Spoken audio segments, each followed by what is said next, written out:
Hello there, Pastor young Curtis, man. how are you doing, sir? Doing good. How about yourself? Good, good. A little cold. Yeah, how'd you make out with all that snow yesterday? Um, Not bad. I had a yesterday I was consulting at a church, so I had to wake up early, clean, Okay. and then I left. But as I'm cleaning and I'm looking behind myself, I'm like, man, I thought I just finished cleaning that, and now Hmm. it's full again. So Okay, by the right. time I got home, I had to redo everything. Yeah, same thing here. Hold on for 1 second, all right? Yep. Give me 1 second.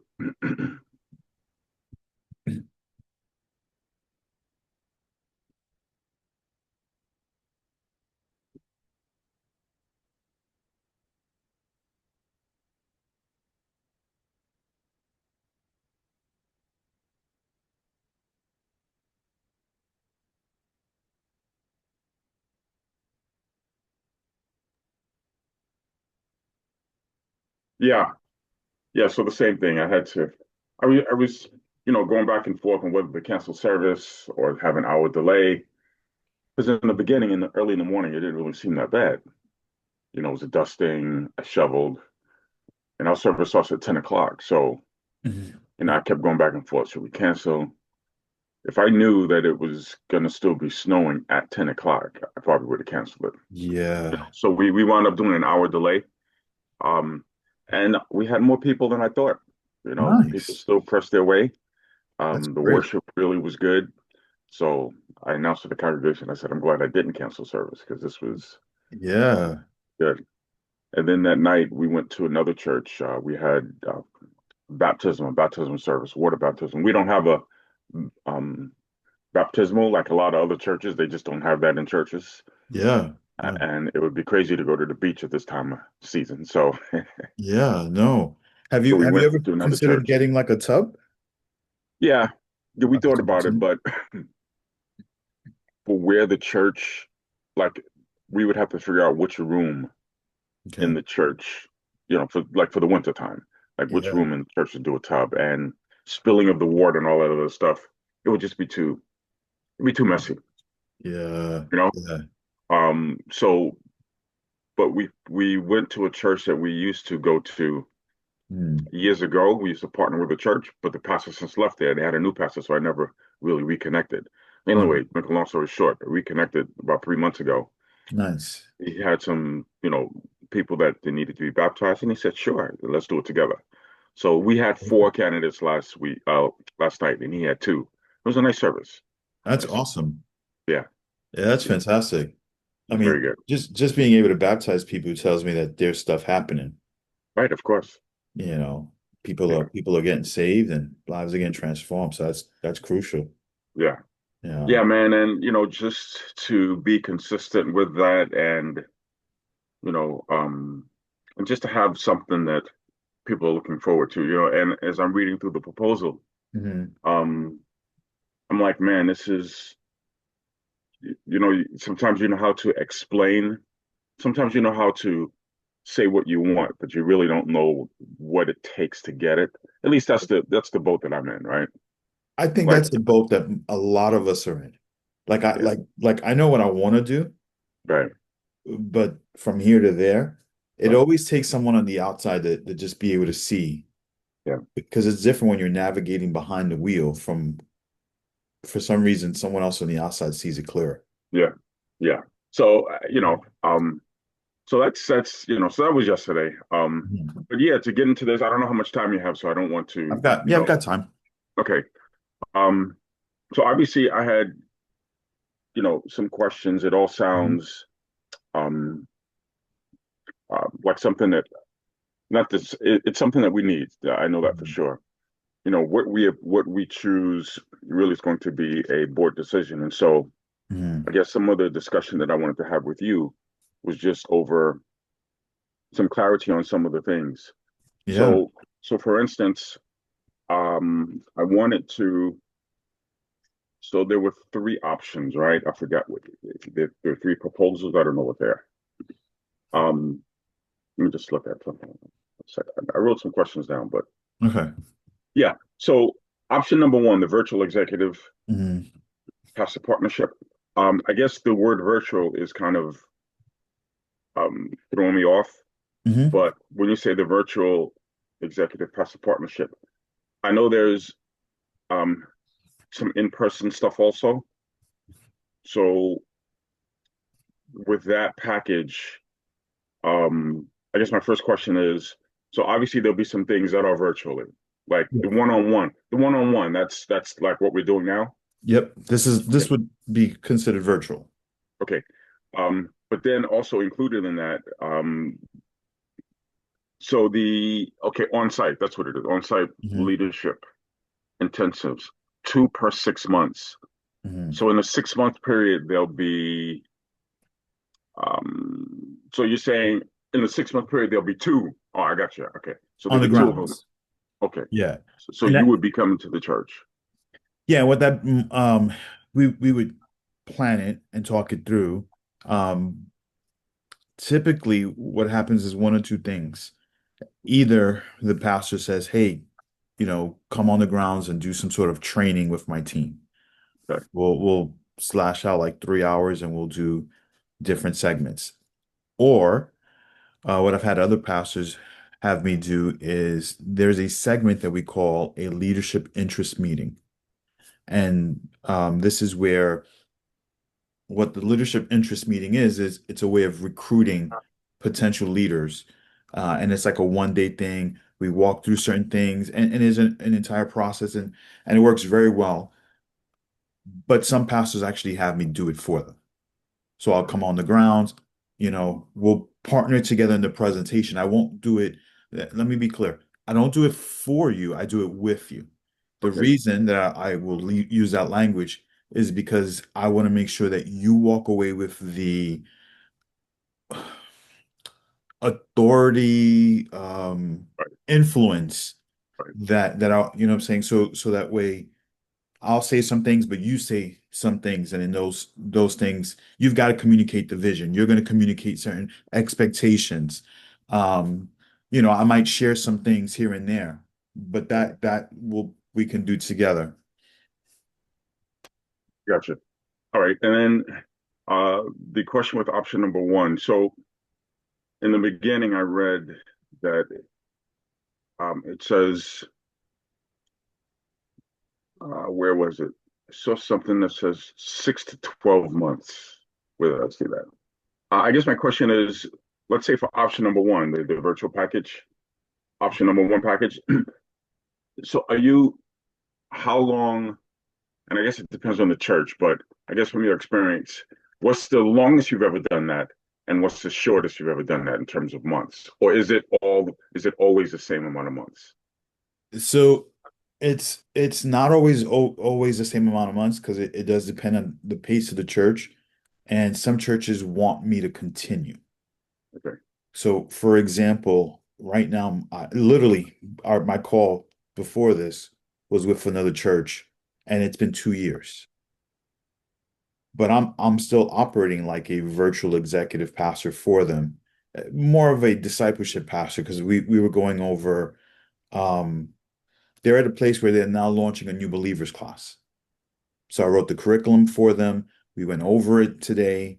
At least we started the initial conversation today. But yeah, it's like almost it's going to be 2 years this upcoming Easter that I'm working with them. I've got another church that I've been working with, and um, I'm still coaching them, but we changed options. And so we started off on the higher option. We went 3 months.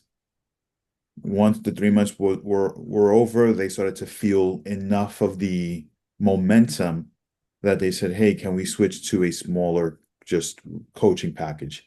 And so option one is what I'm doing. Option three is what I'm doing with them right now, where it's more of like one-on-one calls with the senior pastor. okay, and I just got that now. I don't know why I didn't read it that way. Virtual executive pastor partnership. So you're acting as an executive pastor, but virtually. Yes. And so I what got you. yeah, and just for clarity, what that simply means is you have a vision. I'm creating the map to help it go from vision to reality. Yeah, and I understand that. You know, that's Mhm. what an integrator is, right? and I don't know if I've said that to you, but I know my on my coaching business coaching call, I said to the guy who's doing that call, the coach, I said, I have all, well, at least it feels like all visionaries around me. Nobody's an integrator, so we're, Yeah.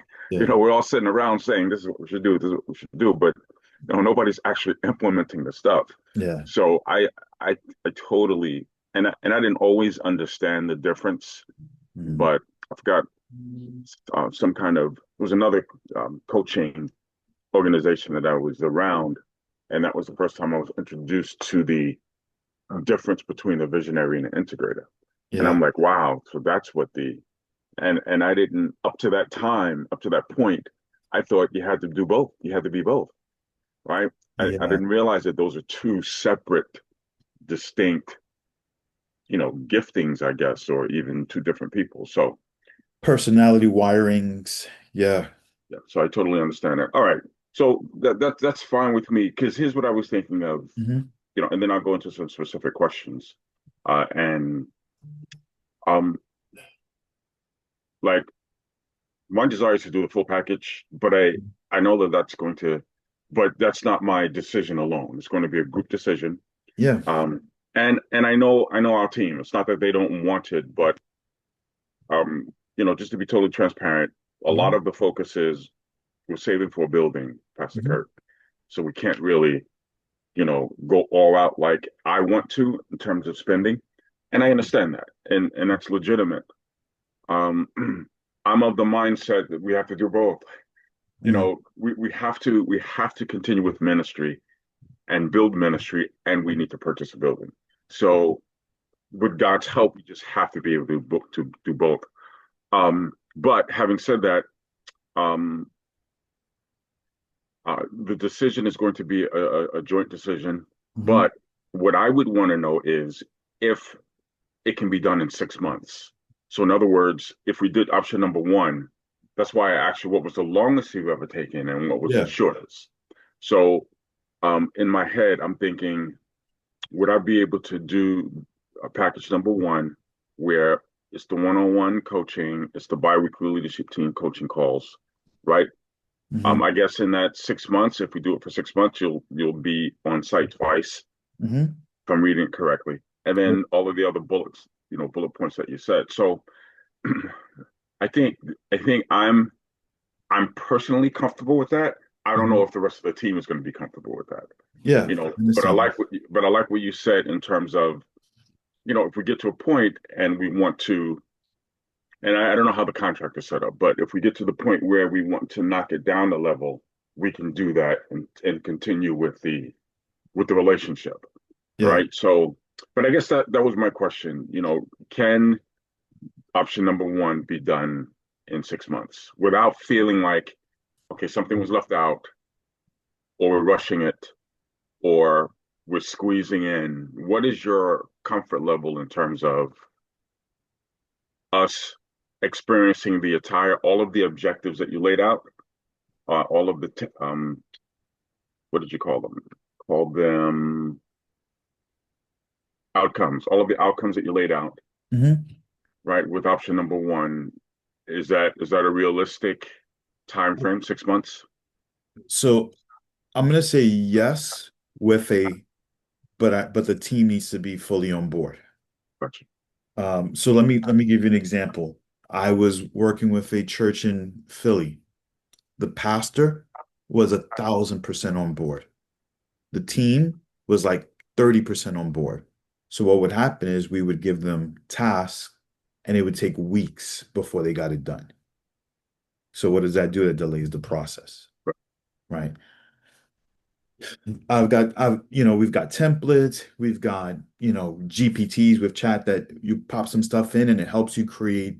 So we've got things in place that are going to help you do this faster than even before because of just AI and technology, just Yeah. it's just quicker.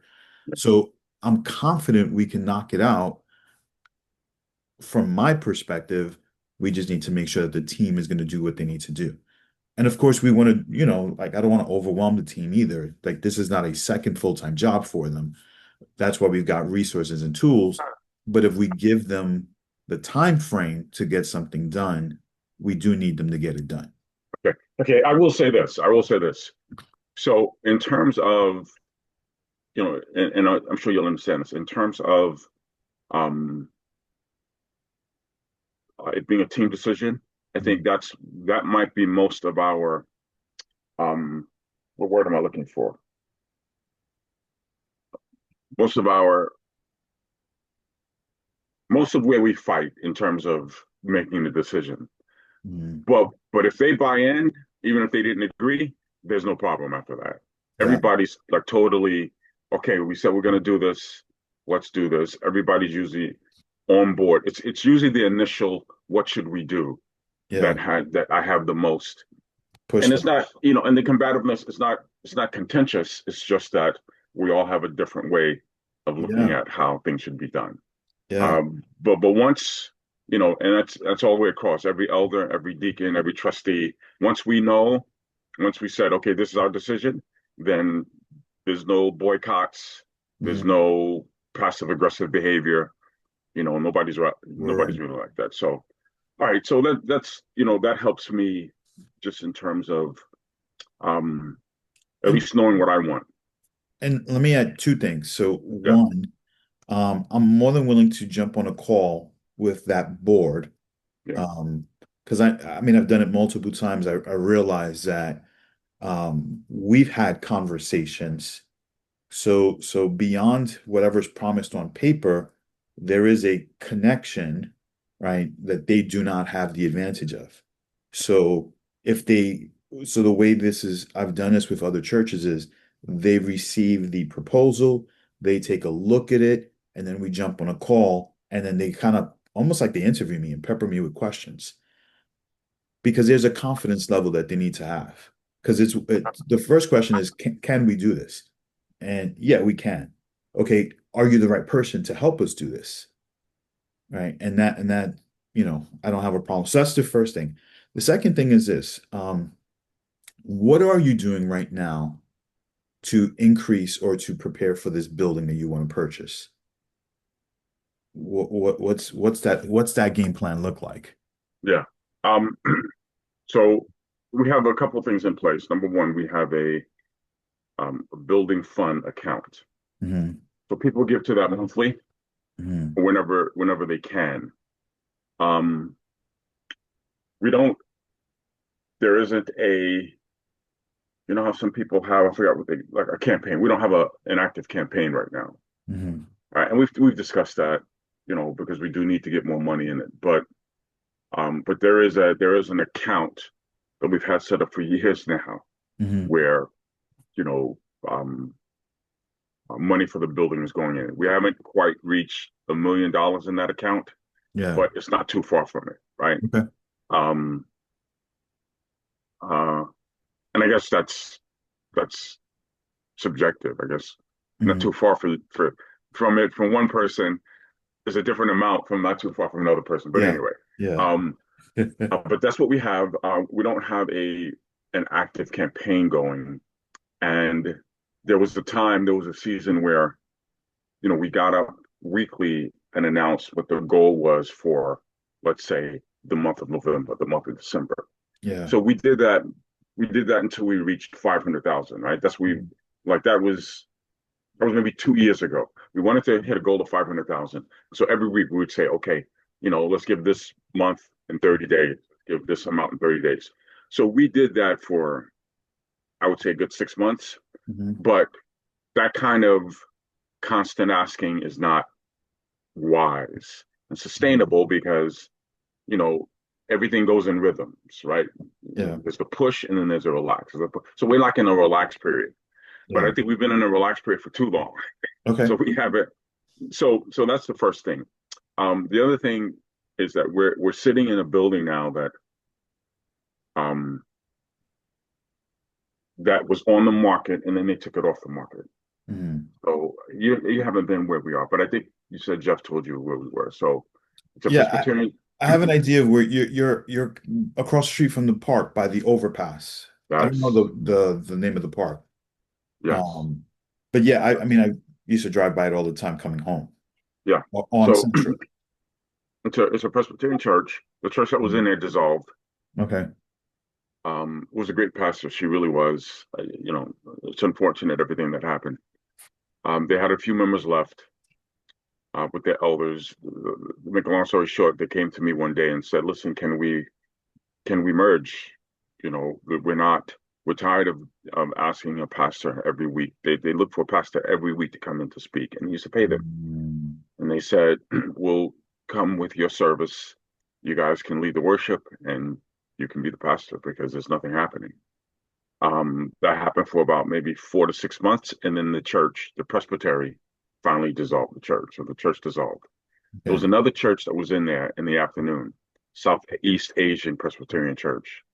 They've now made them, since that time, this was a year ago, they now made them managers of the property, Mm. took the property off the market Mm. because we made a bid. They made an offer, we made a bid, they didn't accept the offer. Okay. They said it has to be close to what we're asking. Mm. Now they made them managers, took the property off the market. And I think they're not saying this publicly. I think they want to sell it to them. Okay. I think they want to give it to them. Mm. That's what I think because he's managing the property. They don't, they don't have to look into it anymore. So, Yeah. so, so to answer your question, what are we doing? All we're doing right now is have an account, and we're waiting for them to say, because one of their promises to us was when we put it back on the market, you will know and you'll have the opportunity to make a bid. Mm. So I'm hoping that they keep that promise. So right now we have an account that we're putting money into incrementally, and we're waiting for the building to open up again for sale so that we can make an offer. Got it. Got it. Got it. So Okay. that's where we are. Got it. And is there any conflict? So this other church that's managing the building, are they using the church too? Yeah, they have their services at 3 p.m. in the afternoon. Okay. Okay. Our services at 10. We go to 10 to about 11:30, 11:45. Then we have a fellowship hour in the fellowship hall. People come and eat and things like that. That lasts from 12 to about 1. And then they give us an hour to clean up. Okay. All Yeah. right. And then So they come in and then they come in. So he's the manager of the property. It has not, the relationship is not what I would want it to be. There's some contention and stuff. It's just, it's gotten worse through the years, through this mm, past year. yeah. Um, but, we're making it work. Yeah. Yeah. Yeah. Unfortunately, you might be in a position where you just gotta manage with them. Yeah. So the reason I asked that question is because, and I can adjust the proposal, but one of the things that we can do is work on a campaign together where I kind of help craft some of the things that we've done in the past to raise finances. Okay. Um, even if it's so sometimes we'll do a campaign and the goal is to save money to buy a building. Other times I'll do a campaign and the public goal is to fund some outreach projects that we would normally fund out of tithes and offerings, take that difference and put that towards the building, right? Because sometimes people they look at a building and they're like, yeah, that doesn't really float my boat. It's nice for you guys, but we're comfortable where we're at right now. And then other members, they get more excited and are willing to give around outreaches or events like that. Right. So that's where we would have some conversation, and I'd be able to say to you, hey, um, based on what you're saying and based on some of the giving numbers and stuff, let's formulate it this way. Um, we'll plan it as a year-long campaign, but we'll do it with some form of rhythm, so that way it doesn't feel like every week you're asking. Okay. And how I like to do it is I like to do it with some sort of stories and testimonies because what we want to do is, as we're asking, we want to also elevate people's faith, their ability to believe God. And some of that is, man, look what we've been able to do. Man, last week we baptized 4 people. Okay. 4 people. That's 4 homes that are being transformed, 4 families, and it's tied back into your generosity. And so this week, as we take our, right, like that's just, those are the kind of stories we want to be telling the congregation to remind them God is faithful, but there's a partnership as you give. Yeah. But we can definitely craft something like that. Okay. That sounds, yeah, at least it's a plan because I have been talking with the trustees and we have been, we do things here and there, but it's not something that's consistent. And, I think what happens, Ariel, is that, like we said before, you have ideas to do things, but if other things aren't in place, you kind of shift your focus, Yeah, and you give energy to whatever the greatest need is at that time. the urgency. You know, Yeah, yeah, right, yeah. right, right.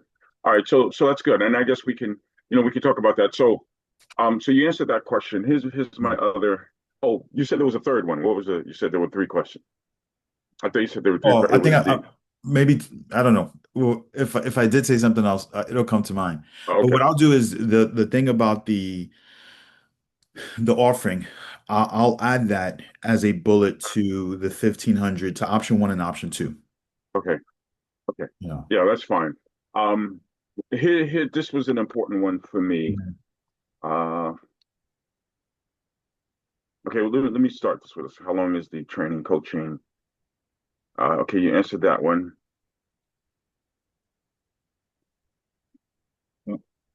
The I think what's going to be important, knowing the team, is, and I think I heard you say it a couple times in terms of what they have to do. But what's going to be important is them being included in whatever the outcome is. And so what I Mhm. mean by that is this. So my leadership team is the elders, the trustees, and the deacons. Mhm. All right. And I know that they're ministry leaders because that's already a part of this package. Yeah. But I guess what I'm trying to see in this package is where do they in their role, am I able to show where their role comes in? And let's say the first option or I don't know if their role comes in all of the options, but especially the first option.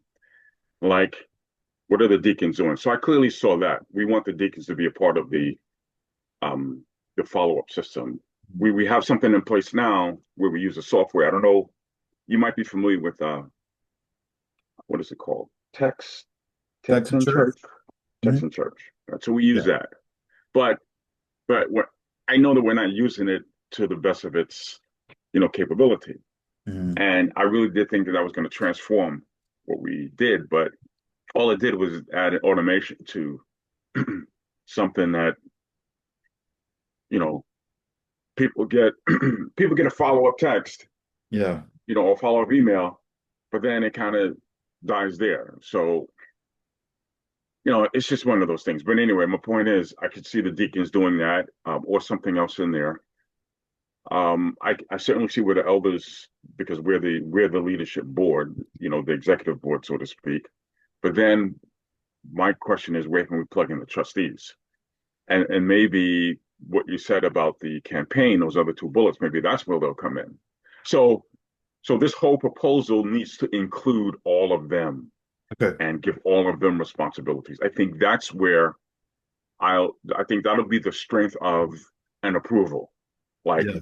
man, this structure includes all of us, and Mhm. it's going to greatly enhance systems, greatly enhance the church because now it's not dependent on Pastor Kirk. Yeah. And to be honest, Pastor Ariel, I'm I'm looking now where who's going to take over. That's my mindset. I haven't told that to them publicly, Yeah. but Yeah. and something needs to be set up where everybody's confident with, like, this isn't dependent on a person. We have a system in place that's going to. So if everybody can see that, I don't see how this will pass. You know, um, So can and I I ask? and I know we're going to do some options, so I don't literally mean won't pass. I just want to be able to take advantage of everything, and I don't know if everybody's going to approve of everything. And I'm gonna allow, without me pushing it, I want to present, Mhm. you know, what I feel, and really allow them to decide, so that we make an offer together. You're about to So say something. yeah, so just Help me understand the trustees' roles. What are they currently doing? Okay. So what they're currently doing is they're responsible for everything that has to do with the building. And so the upkeep, the maintenance. It snowed yesterday, so their responsibility would be, okay, so who's shoveling? What time are they getting there? And how many people do we have? That's supposed to be, it's a part of their written description. But now that this guy is a part of, now that we have a building manager, so if we own the property, that would be their responsibility. Got it. Being that it's not our property and there's a building manager, well, he took care of that. So they come up with ideas on, fundraising. Like I said, they're the ones that came up with the idea that we did 2 years ago. Each month of the year, it was a different giving package. Mm. So we started in October. Everybody gives $31 a month, a week. Everybody gives $31 a week. Everybody in the congregation. In November, we doubled that. Everybody gives 62. In December, we doubled that. Everybody gives 120 something a week. So they came up with that idea. So their job is to anything that has to do with finances, anything that has to do with the building, um, and they're the ones that approve the budget for each of the ministries every year. So they look at the budget of all of the ministries and they say, okay, this we'll approve that, we won't approve that. So that's what trustees do. And when you say trustees, how many are we talking about? Three. Okay. Now, So good. so we're an Assembly of God church. I don't know if you're Okay. familiar with Assembly of God. I So am. so we can do multiples of threes. So there Mhm. can be six, there can be nine. I've I'm always advocating for more Mhm. because the three that we have, I I just don't see it'd be better if we had six, let's put it that way. Yeah. Because then I can, there can be some responsibility that I can offshoot to someone else. It's just that we've never broached it. We've always talked about it, but we've never really done it. But there's three trustees to answer your question. So what I'll do is this is I'll add this component to option one, where with the trustees, we will work on um identifying potential financial campaigns, Nice. um, and management of budgets. So when you talk about ministry budgets and stuff like that, um, there might be some things that we can do to help manage it more effectively and make sure that the resources are being spent effectively. So I think we can, and even just, I guess in essence, almost like providing some sort of coaching for the trustees. Um, you know, like one of the questions I always get all the time is, what percentage should go to the building? What percentage should go towards staff? What percentage should go towards, like, savings and all that stuff. And so we can definitely sit down, and maybe it's a monthly call, but I think first let's get a campaign going. So that might be like 4 weeks back to back to back to back so we can get the campaign going. Um, and then we'll do then from there we'll figure out what the rhythm is. Maybe it's a Yeah. once a month or it's once every 2 weeks, depending on what the needs are and what the suggestions and ideas are. But I Yeah. like the idea of doing something like that with the trustees. Okay. Yeah, and that's so add that to the package. I like that idea.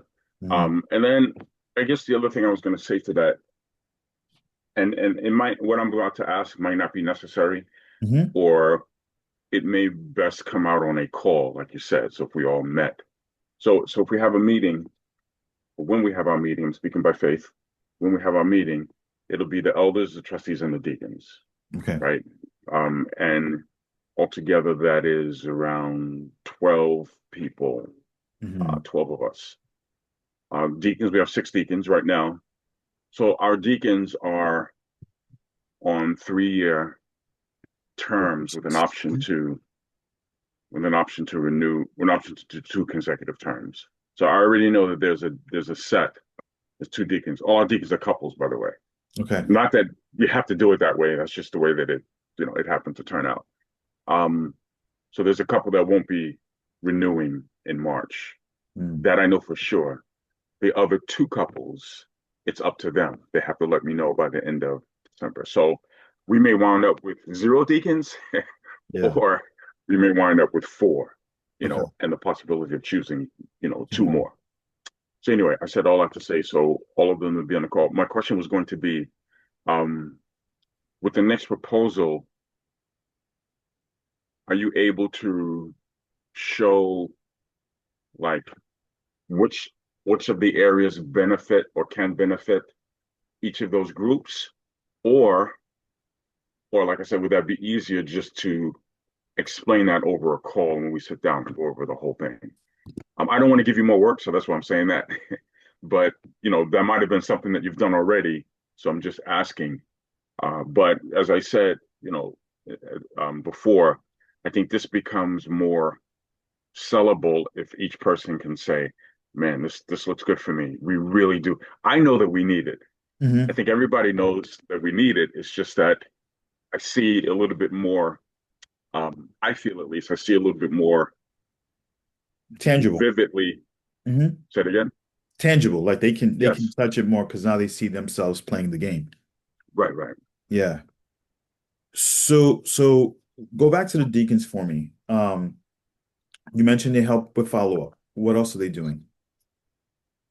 Okay. Hold on, because I wrote it down next to.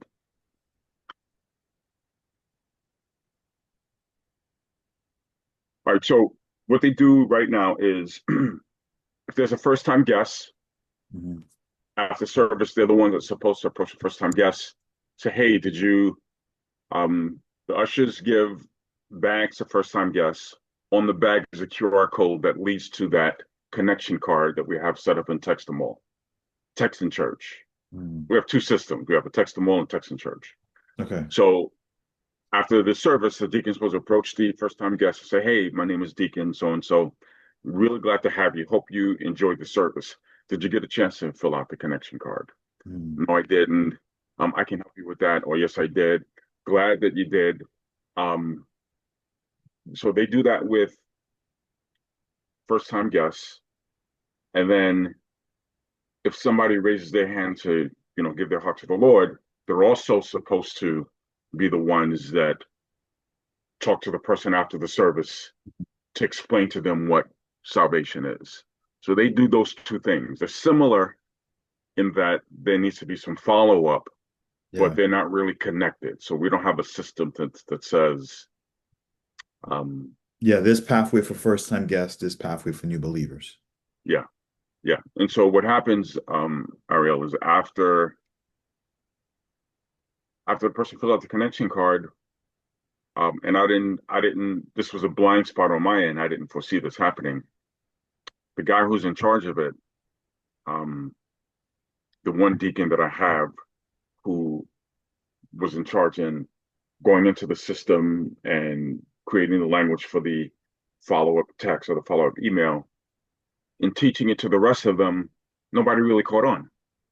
So it's a system that continues to capture information that we do very little with. Got it. So the workflow, so I don't know if you're familiar with the text and church system, but Mhm. the workflow I think is 16 weeks. Yeah. After week number 16, there's nothing with Yeah. Yeah. those Yeah. people. Yeah. you know. And so after a while, I think after a while, if you get a text message, you get a text message. It's nice at first, but after a while, you realize this must be automated because nobody's responding. Nobody's saying, when I get to church on Sunday, nobody says, "Hey, did you see that text message?" Yeah. So that's what I envision happening, and that's what I had hoped. And so let me tell you where the ball drops sometimes, and I understand where um, they can look at me and say, "Well, you didn't tell us that." But what I had hoped happened once we gave them that, and I told them, listen, I want you guys to be responsible for creating the follow up system. That's what I wanted to happen. I wanted them to create the follow up system, and not that I had to create it and say, this is what you do, this is what you do, this is what you do. And I said, I can't possibly create systems for everything, Mhm. like working with the elders, working Yeah. with the, what are the ushers supposed to be, but I thought that they were going to do this. why isn't your administrative assistant doing that? Well, because I thought this was going to do it. So those are the type of things. So Mm. because I don't have meetings with the deacons, so allow them to. We just installed deacons 3 years ago. That was our first time having Okay. deacons. Okay. All right, and so in the 3 years, I maybe met with them when I had to maybe. So I don't meet consistently with them. They have their own meetings Yeah. monthly where they discuss, or where I wanted them to create the system and discuss it. Well, that they did that, but it faltered out because there was nothing else to discuss because they didn't know what else to do. Got it. It was like, Pastor Kurt, well, I mean, you're not saying anything else. So we pray and then we hang up. You know, nobody's, I haven't assigned a chairman or chairperson of the deacon board. So nobody's really in charge. They each kind of lead the meeting each week, each couple. So that's where some of the gaps are, and that's why I said on me, I didn't say to them, at least I thought I said it to them. You create the follow up system. Come Yeah. back to me and say, here's what we're going to do. But because I didn't give them any further, it kind of fell down the cracks. So Doesn't. now we're in year number 3, and God. everybody's stagnant, saying, so what are we going to do for the next 3 years? If it's going to be more of the same, I may as well not be a deacon because we Yeah. really don't do anything. So let me ask this question. How, what would you say is the average amount of first time guests you get on a Sunday? Like when you look at the last 6 months, two, three a Sunday, like Two, what's the average? yeah, two, maybe three. You would say that's for the whole year or for the last? So it's not. Yeah, that would be for the whole year, but not every Sunday. So, for instance, yesterday in all that snow, we had a first time guest, which Okay. I was shocked that people came out, Yeah. right? But someone invited somebody, and they were there for the first time. She's looking for a church in New York to go to because she's moving from Houston. She used to live in New York, so we had one person. What we see happening is, and that's the other thing, Ariel, I can't give you a number, and I feel that's a shame. Yeah. I Yeah. can't say because we don't have. I guess if I looked into the system, I'd be able to say. But we've had families come in. Um, at the beginning of this year, we had an entire Pakistani family come in. They just moved to Valley Stream. They were Mm. looking for a church. Husband, wife, 3 daughters, and a son. They just walked in on a Sunday morning, and we've had those type of things happen. You Yeah. know, so I would say to answer your question, maybe two or three. I don't. I think maybe one time we may have had like 4 or 5 first time guests, but again, it's not every Sunday. Mhm. So It balances it out. yeah, Yeah. yeah, So what I'm saying to what I'm thinking as you're saying those things is let's take the number two at 52 weeks a year, that's 104. Obviously it balances out because you probably have some extra for Christmas, for Easter. yeah, yeah. And then if you multiply that by three, that's about 300 first-time guests in the last 3 years.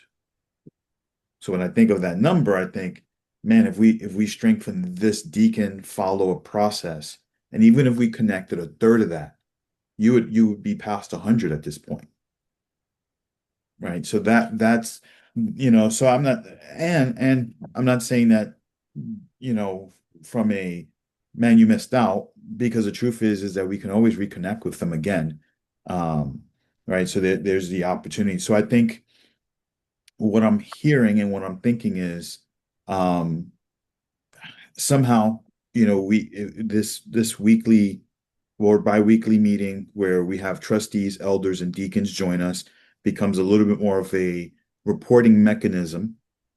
And then there might be some meetings that I need to have with the deacon couples on their own. So we're actually creating process in Fine with me. place. Fine with You me. know. So I'll include that in here. Um, you know, uh, so who does discipleship? Two questions. Who does discipleship? And then who does the different ministries report to? Like who does the ushers report to? Well, we just set that up. Literally, just set that up.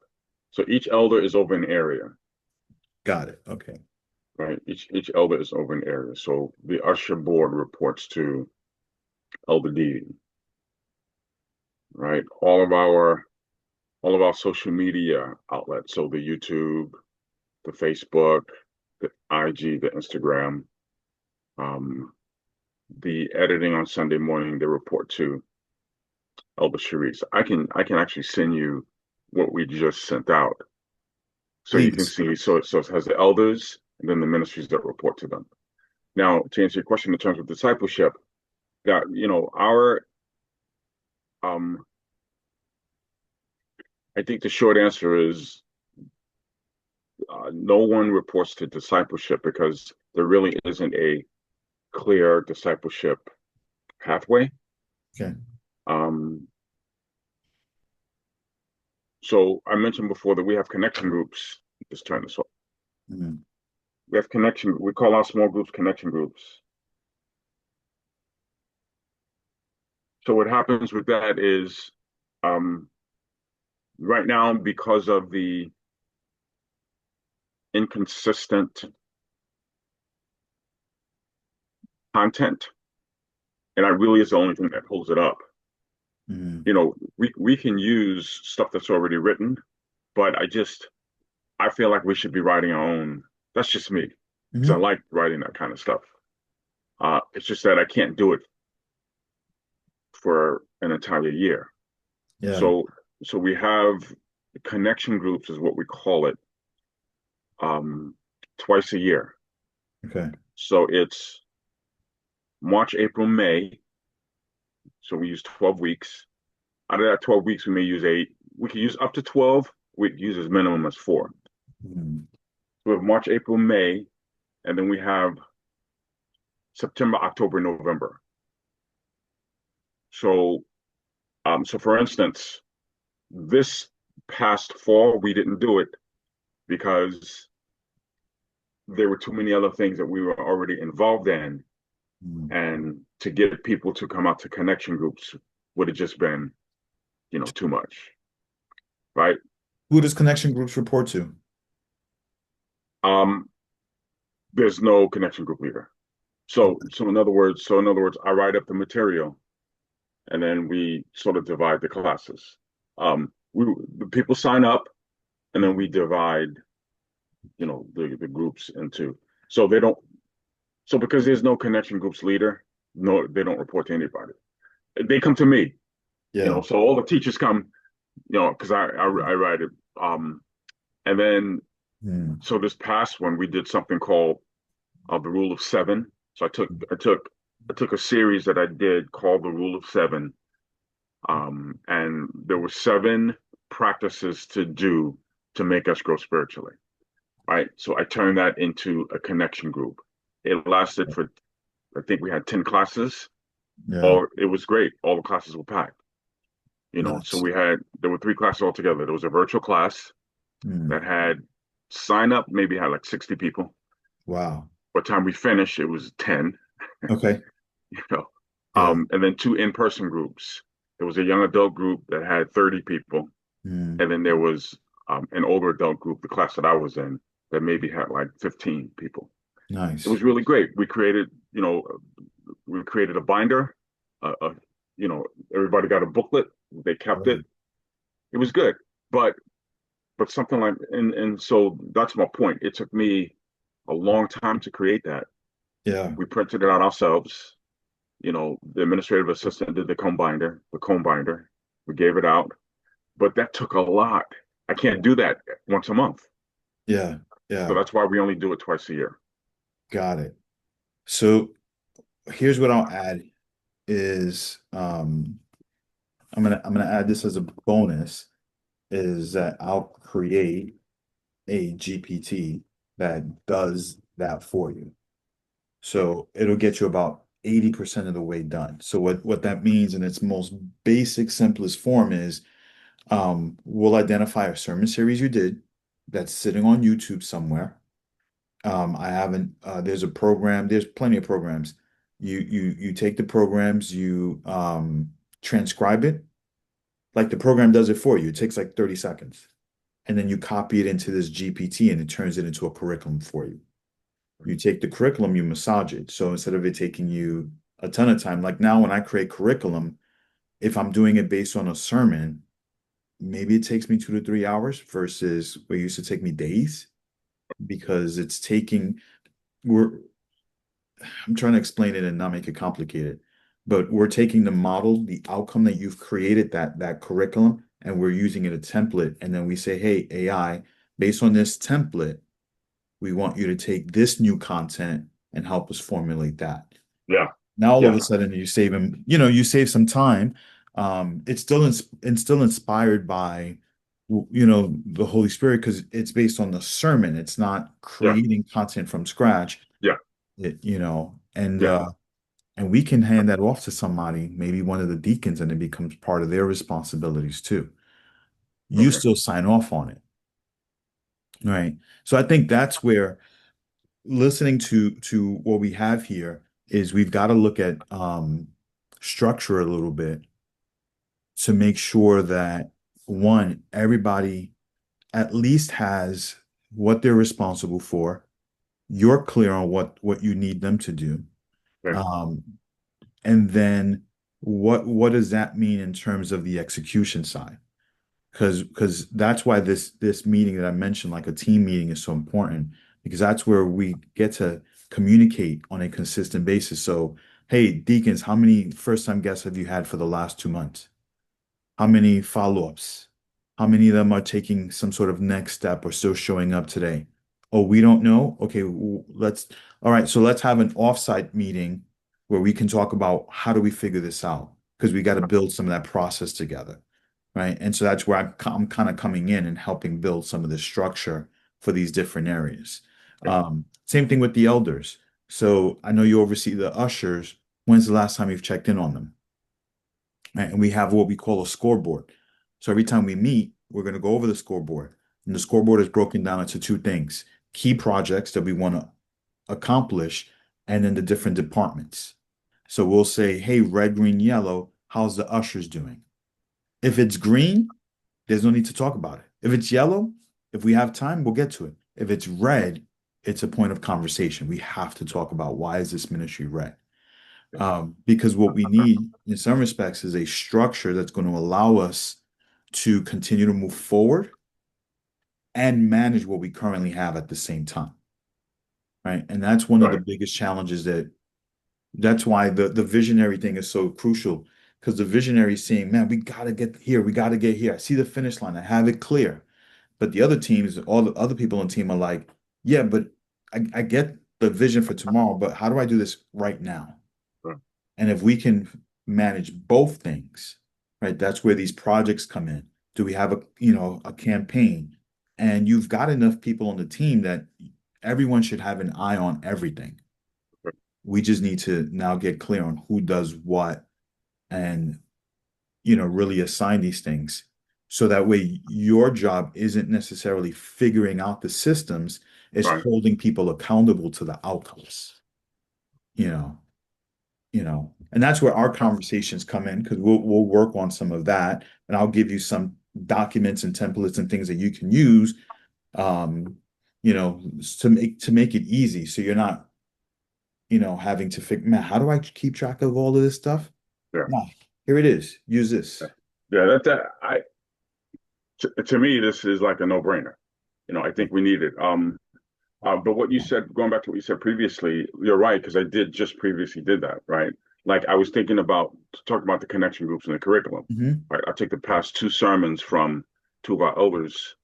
I put it, I just put the whole sermon. I'm just learning how to use ChatGPT. I'm not Yeah, yeah, yeah. somebody showed me how to do it. So I took both their sermons, the entire content, and put it in and said, give me a 12-week Curriculum. connections group outline. And Hmm. it spit something out. Whether we use it or not, I sent it to them and said, listen, hey, this is a possibility starting in March. I wanted to get it in there early so we can start talking about it. We hadn't talked about it yet. I did it 2 weeks ago, but you know, but anyway, I'm saying that to say I know what you mean. Yeah, yeah. So that's And I good. and I think what'll help you, and I know this is a little bit more of a coaching component, but I think what'll help you is what if instead of doing, what if you did your connection groups and your sermon series at the same time.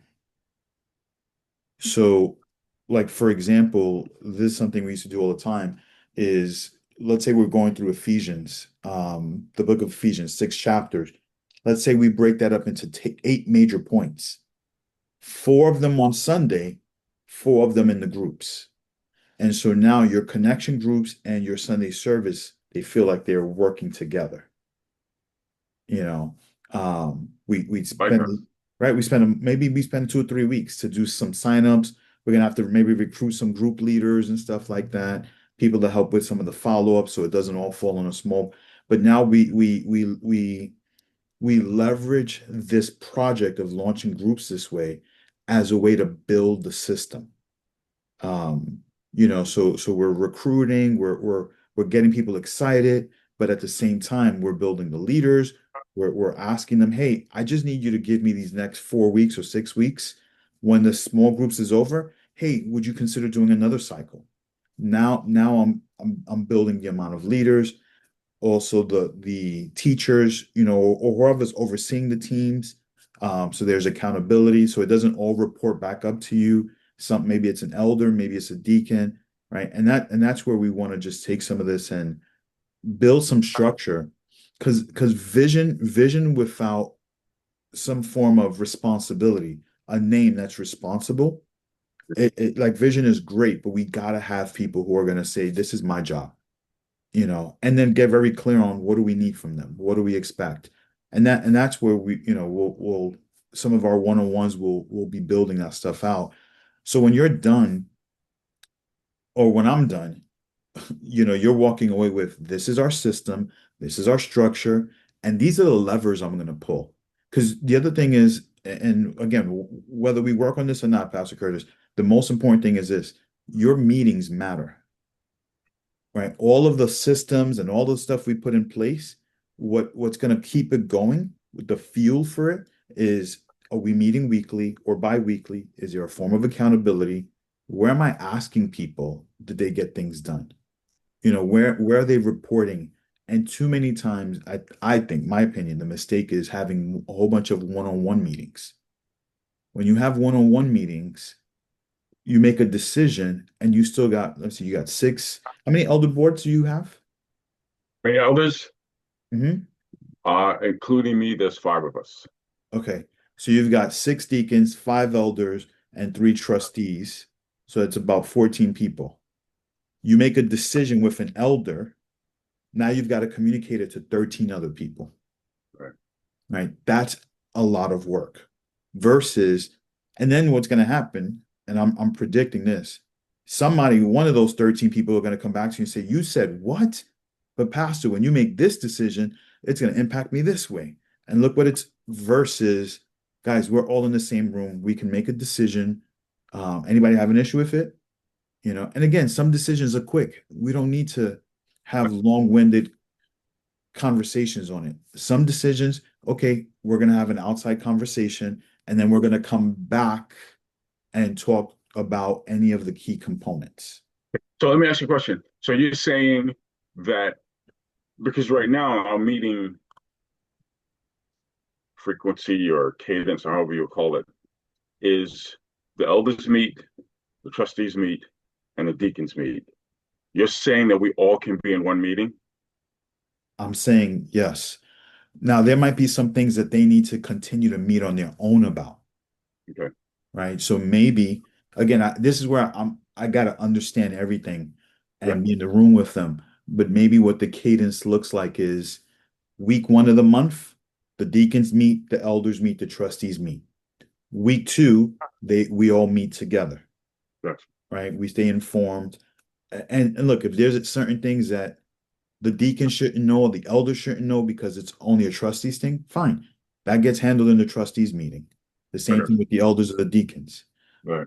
But this gives you an opportunity to make church-wide decisions with all of the people, all of the people it impacts. And that puts you in a position where now, okay, everybody knows, everybody knows the play, everybody knows the direction we're running. Okay. And then we hold each other accountable, those biweekly meetings. So it's almost like when the deacons get together, they should be working together on whatever it is they need to work on. Then when they come back to that team meeting, that biweekly meeting, that's when they report on whatever they've been working on. They come back and they say, "We got it done. We didn't get it done. This is where I, this is how we're stuck." And we can help one another versus the deacons are over there, the elders are over here, the trustees are over there, Right, you know. right. And again, there's some reason for some of that because Yeah, they've yeah, I got got you. stuff, but Right. that team approach, I think, is going to really be Okay. helpful. Yeah. Um, Yeah, I like that. I like that idea. And some people were advocating for that anyway. Like when the elder said, "How come we've never met with the deacons yet? How come we've never met together, rather?" And in me, my head is because the deacons do certain things, and elders, they're always open items with us as elders, man. mm, I We have a list of 12 things that, and I'm exaggerating, but we have a list of things that we always seem to be like, okay, we'll pick up on that the next time. We still didn't close it. We'll pick up on that the next time. It's just yeah, I don't know how I break that cycle. It's just very, very time consuming, and it yeah. takes a lot. But I think so there's a couple things to that. One is, so as we start working on these meetings, we're going to have to differentiate between the meeting types. And what do I mean by that is some meetings are going to be creative meetings. And what I mean by that is we've got an issue, Pastor, let's get together with a couple of guys and let's talk about that issue. Then eventually we have to make a decision. The strategic meetings is where some of these decisions need to either be made or communicated. So let's say, for example, one of the issues has to do with the building. What are we going to do? Are we going to wait? Are we going to go look for a building? You guys sit, you talk, finally, hey, these are the three things that we think we should do. We're not 100% sure. You Now when we get to the team meeting, we're going to say something like, okay, elder number one, what's the top three things you were working on last week? Man, we got to decide on whether we're going to look for another building or we're going to wait on this building. But now we're tracking these things, and then it gives me in that team meeting the opportunity to say, hey, so why don't you do both? You can wait and still start looking, right? Okay, boom, let's move forward. Because sometimes we overthink things, and it's like, That's true. That's you know, true. Yeah. Okay. So listen, there's just a couple more things then yeah, that go I for it. have. I just want to. I'll make sure I covered everything. How I asked that one. Um.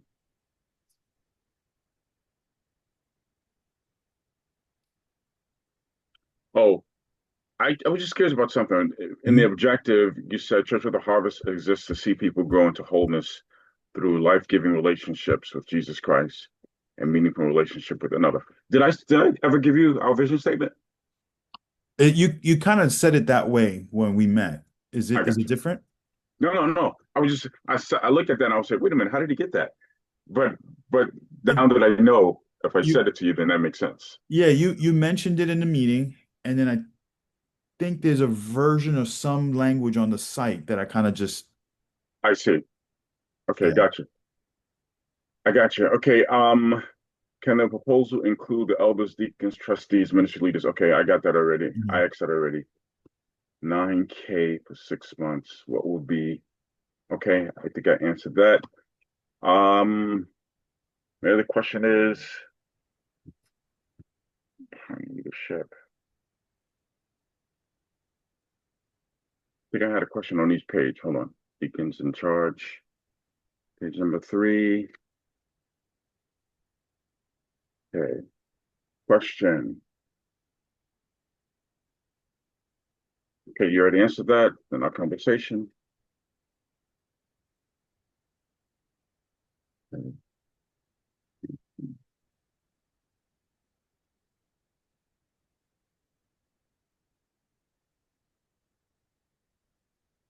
right, it says, I think I know the answer to this, but Mhm.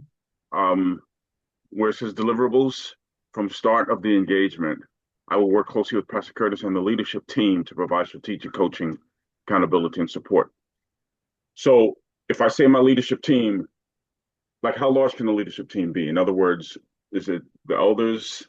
the deacons and the trustees, I can include all of them, I or would does it include need to all be of them. smaller? You would, okay. All right, good.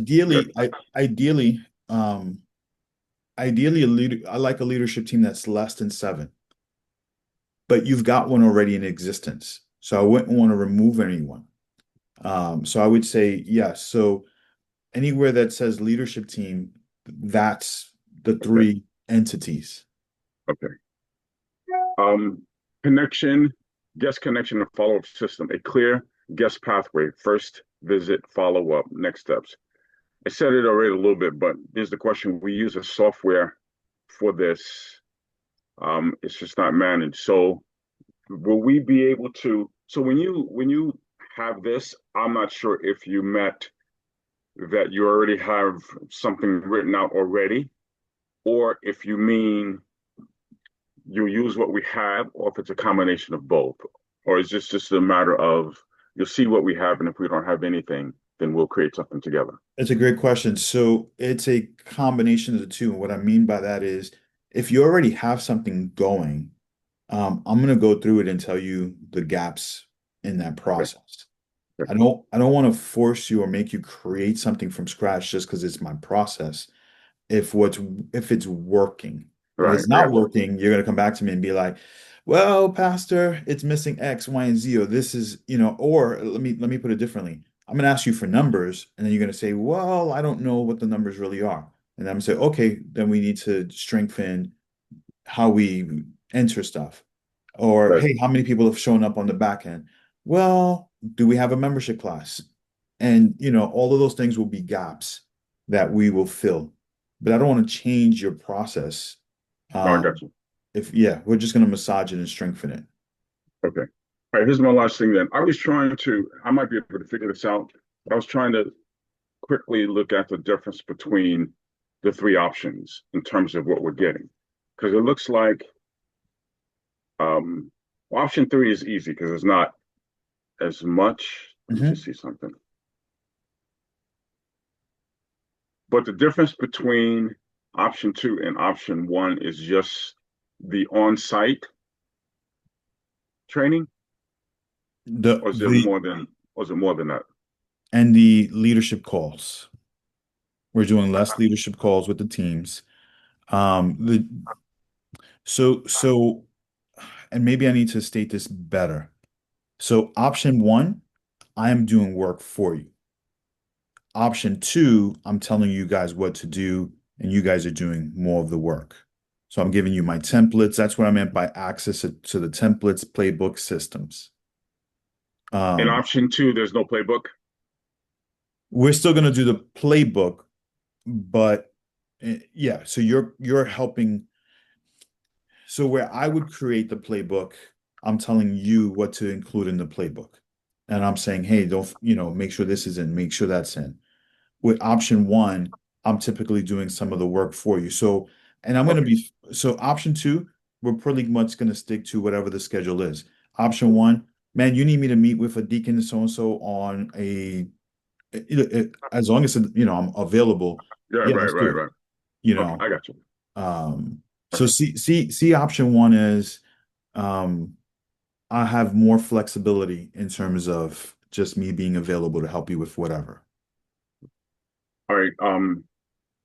You put here in terms of the payment, I think I read pay in full discounts available upon request. All right. So that's for, oh, it looks like it's for all three. Um, so do we need to know what those discounts are if we say we're choosing them, or let's say it's the $1,500 a month and I want 6 months. So I know that's $9,000. Yeah, so it'll Right. probably be it'll probably be around eight. Okay.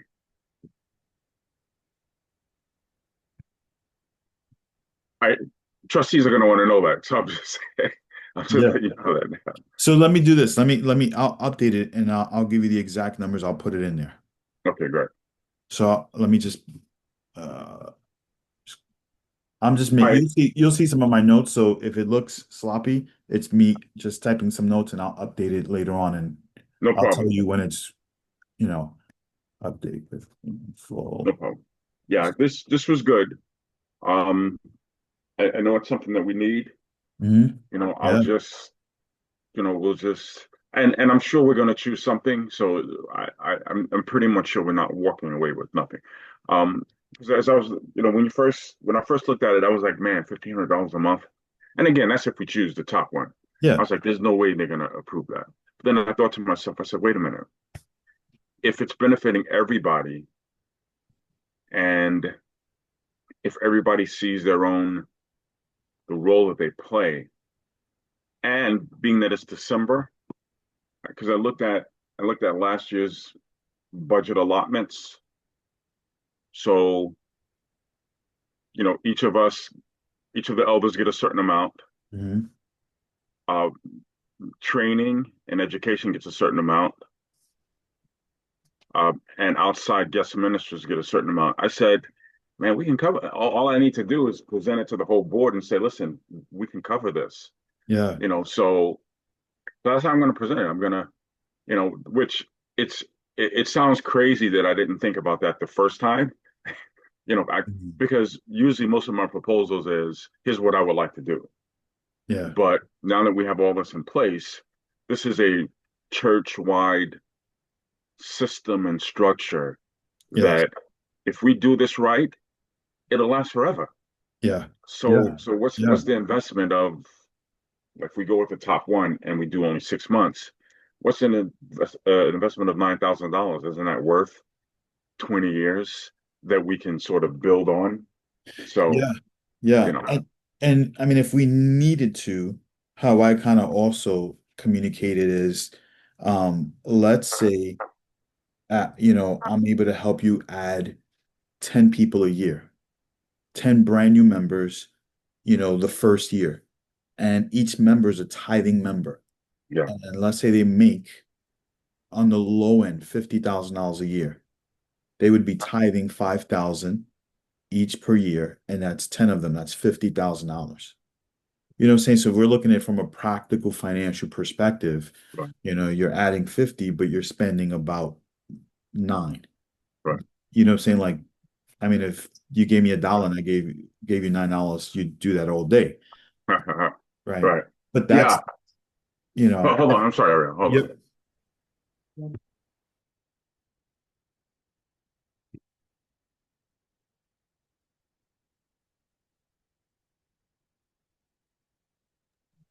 All right. Go ahead. Yeah. Yeah. And I No, and I I hear you. yeah, I hear and you. I don't normally communicate it that way just because it feels like it's about just the finances, but for some people, the practical, Yeah. I'm going to make this Yeah. investment. Yeah. And you know what? Here's what I realized in ministry. I've been, our church is 16 years old. So, Mm. we've been through just a whole lot, the ups and the downs. And I I realized that, everybody has their penchant toward the things that they like to do, and most of us have blind spots. And so Mm. I think the key is us putting all of these things together, us working together so that we can cover everything. So those who are looking at the finances, you need to talk that language and Yeah. they'll say, "Oh, that makes sense." Those who might be just looking at the vision, I mean, I say, listen, we'll finally have a structure where, and I like the part where you said it's ministry empowered or leader empowered ministry instead of depending on the pastor. And Yeah. as much as we're trying to get away from that, and I've tried to get away from it, and others tried to help me get away from it, it still boils down to, okay, Pastor Kurt, what do you think? Yeah. And I might be saying, goodness gracious, you're calling me for that? How come you just don't, Just make the but decision. Yeah. yeah. And I think in our first meeting, you said something that was important. That's culture. Hmm. That is the culture. And if by default on the things that are difficult, we give the impression you should have consulted me for that. That's what they're going to do all the time. Yeah. So even with us, even with the leader, you have to get used to. No, we said that they can do that. Don't make a negative comment. Yeah. Just let them learn it, and so there's learning on our part also. So Yeah. as soon as we can, to me, that culture thing is huge. As soon as we can change that culture, that to me, that's worth I'm looking forward to that because, as I said before, they don't know this publicly, but I'm looking to phase out so that other people can, start running the ministry, and they need to be confident. Yeah, yeah. And I think that I think it's a whether you're phasing out or not, the Right, giving room for people's giftings. right, Right? God is in his divine wisdom and sovereignty has positioned these different people with different giftings under your leadership. right, I think the wisest thing you could do is leverage those things, leverage right. their giftings, let them, and it's always twofold because I used to always feel bad, like, oh my God, I'm taking advantage of somebody. And then they'd be like, oh my God, I was so excited doing this. And it was almost like they were saying, take advantage of me, please. Put me in that position, put me in that. I want to serve. And it creates excitement in the ministry.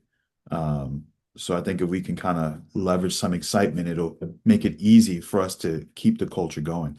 Yeah, man. Yeah, and I think you can tell I'm all in on this. Yeah. I'm excited about it. I just need to get everybody. I just need to present this in a way where they don't feel like, um, I know you're presenting this, but this is what you want. I want it to truly feel like, okay, we're making this Yes. decision, and I can see my benefit of it, and it's going to benefit our church. All right, Yeah. man. So, any questions for me? I'll look for the updated proposal. I'll text you with Um, an updated, and then you just let me know if you'd like me to be part of any presentation meeting you're having. yeah, yeah. That's what I have to figure out next. Um, should I have you in it on the initial thing when I present the proposal? Should I speak with them first? I'll try to figure that out. Realistically, is Christmas next week? Hmm. Yeah, so it'll be after Christmas, obviously. Yeah. So it'll be probably sometime, if not at the end of the month, sometime the beginning of January. Our 21-day consecration starts the 5th. Okay. So if I can do it before then, I will. If not, it'll just be that first week. Okay. But that's just a realistic, projection. No problem. All All right. right, man. I'll send this. Give me a day or so I can update this, and then I'll get it over to you. Yep. As soon as I get it, I'm going to send it to the trustees and the elders and say, here's what we're talking about. Sounds great. All right, brother. All right. Have a great one, Pastor. You too. Take care. Bye bye. All right. Bye.